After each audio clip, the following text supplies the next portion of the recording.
A Rochester organization committed to ending social and racial injustice is speaking out following multiple acts of violence that happened across the country recently against members of marginalized communities. So in the wake of the racially motivated shooting at a grocery store in Buffalo, New York, and the murder of primarily Latinx people in Uvalde, Texas, and several other tragedies, the Diversity Council says it's not a question of if, but when members of marginalized communities will be targeted again.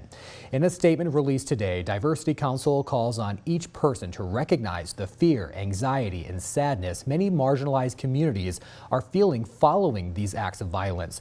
It's also asking everyone to think about what they can do individually to restore a sense of safety and belonging for members of these communities in public spaces. If you think about where these things are happening, not just schools, not just places where we worship, but supermarkets and other public stores and businesses, right? Just recognizing that those are places that we all control together, right? What happens in our community is based on what we allow to happen, what we will tolerate.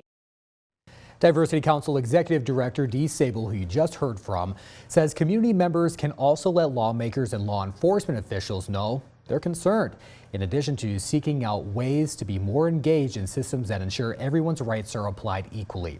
Diversity Council also provided a list of ways that people can listen, learn, and act in an effort to help people get involved in a way that resonates with them.